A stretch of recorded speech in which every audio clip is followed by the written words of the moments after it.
Welcome to వార్త నేను దేవా. తెలంగాణ మహిళా కాంగ్రెస్ కార్యవర్గ సమావేశం నేడు గాంధీ భవన్లో జరిగింది. ఈ కార్యవర్గ సమావేశంలో నూతనంగా అధ్యక్షురాలైనటువంటి ఎర్రబల్లి స్వర్ణ కూడా పాల్గొన్నారు. ప్రస్తుతం మనతో పాటు తెలంగాణ మహిళా కాంగ్రెస్ నేతలు ఉన్నారు. చెప్పండి మేడం, అసలు ఎటువంటి కార్యవర్గ సమావేశంలో ఎటువంటి చర్చకు వచ్చాయి? ఈరోజు మా నూతన మహిళా కాంగ్రెస్ అధ్యక్షురాలు ఎర్రబెల్లి స్వర్ణ గారి అధ్యక్షతన ఫస్ట్ టైం మాకు జనరల్ బాడీ మీటింగ్ జరిగింది.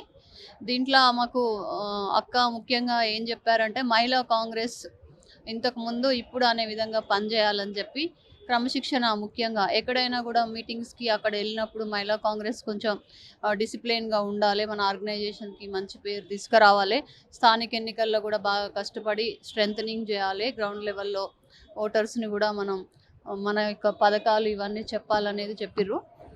అంతేకాకుండా ఇప్పటి వరకు మహిళా కాంగ్రెస్ ఇవాళ మహిళలకు అన్ని విధాలుగా సముచిత న్యాయం గవర్నమెంట్ ఇస్తున్నా కూడా 33% రిజర్వేషన్ అనేది కూడా నెక్స్ట్ వచ్చే ఎన్నికల్లో కూడా ఎక్కువ శాతం మహిళలకు అవకాశాలు కల్పించేది ఉన్నప్పటికీ కూడా ఇవాళ మహిళా కాంగ్రెస్ అన్ని ఎలక్షన్లలో కూడా క్యాంపెయినింగ్కి కీలక పాత్ర పోషిస్తుంది. అంటే మీతో సమానంగా మా మహిళా కాంగ్రెస్ కార్యకర్తలు కూడా కష్టపడుతున్నారు. ఒక ఎమ్మెల్యే మీటింగ్ ఉన్నా, ఎంపీ మీటింగ్ ఉన్నా, మంత్రి మీటింగ్ ఉన్నా, సీఎం మీటింగ్ ఉన్నా కూడా మమ్మల్ని జనాలను తీసుకురమ్మంటే మా జిల్లా అధ్యక్షురాలు ఒక 500 మందిని తీసుకొస్తుంది. తీరా అక్కడికి వచ్చిన తర్వాత మాకు ప్రోటోకాల్ ఉండట్లేదు. అంటే కాంగ్రెస్లో ఇది కూడా ఒక ఆర్గనైజేషన్ అయినప్పటికీ కూడా మహిళా కాంగ్రెసే కదా అన్నట్టుగా మాకు ప్రోటోకాల్ అనేది పాటించట్లేదు. గతంలో పిసిసి మహేష్ కుమార్ గౌడ్ గారు జిల్లా అధ్యక్షులందరికీ కూడా ఇన్స్ట్రక్షన్స్ ఇచ్చారు, అఫీషియల్గా ఆర్డర్ ఇచ్చారు. ఏ ప్రోగ్రామ్ పార్టీ ప్రోగ్రామ్ ఉన్నా కూడా జిల్లా అధ్యక్షురాలకి సముచిత స్థానం కల్పించాలి, ప్రోటోకాల్ ఇవ్వాలనేది కూడా చెప్పడం జరిగింది. కానీ అది అన్ని జిల్లాల్లో పాటిస్తలేరు. కాబట్టి మాకు ఎక్కడ మీటింగ్స్ అయినా కూడా ఆ జిల్లా సంబంధించిన వైస్ ప్రెసిడెంట్లని తర్వాత జిల్లా అధ్యక్షురాలని కూడా ప్రోటోకాల్ పాటించే విధంగా ఉండాలని చెప్పి మేమందరం కూడా మా కొత్త అధ్యక్షురాల దగ్గర అడగడం జరిగింది. వారు కూడా దీని మీద సానుకూలంగా స్పందించి పిసిసితో మాట్లాడతానని చెప్పారు. బడ్జెట్లో సంబంధించి అటువైపు మహిళలకు ఎటువంటి ప్రాధాన్యత ఇచ్చింది?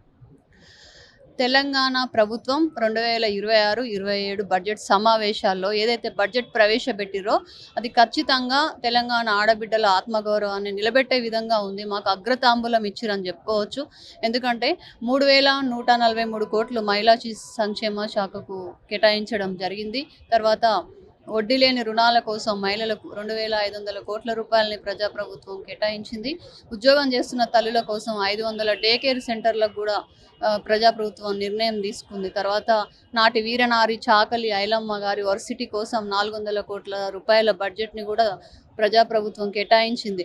ఇక పొద్దున్న లేస్తే ఈ బీఆర్ఎస్ వాళ్ళు తులం బంగారం ఎక్కడ అది ఇదని కామెంట్ చేస్తున్నారు కదా, కళ్యాణ్ లక్ష్మి షాది ముబారక్ దానికోసం కూడా దాదాపు 3683 కోట్ల రూపాయల ఫండ్స్ని ఈ బడ్జెట్లో కేటాయించడం జరిగింది. సో ఈ విధంగా అంతేకాకుండా బస్సులు తర్వాత పెట్రోల్ పంపులు కూడా మహిళలే బస్సులు నడపడం, పెట్రోల్ పంపులు నిర్వహించడం కూడా మహిళలే ముందుండాలనే విధంగా కూడా ఈ బడ్జెట్లో కొన్ని ఫండ్స్ అలాట్ చేశారు. చూశారు కదా, మొత్తం మీద కనుక మనం చూసుకున్నట్లయితే ఈ యొక్క తెలంగాణ మహిళా కాంగ్రెస్ నూతన కార్యవర్గం అయితే మాత్రం ఎంతో చురుకుగా పనిచేస్తుందని ఆ తెలంగాణ మహిళా కాంగ్రెస్ నేత చెప్పుకొచ్చారు. కార్తీక్ దేవా, వార్త, హైదరాబాద్.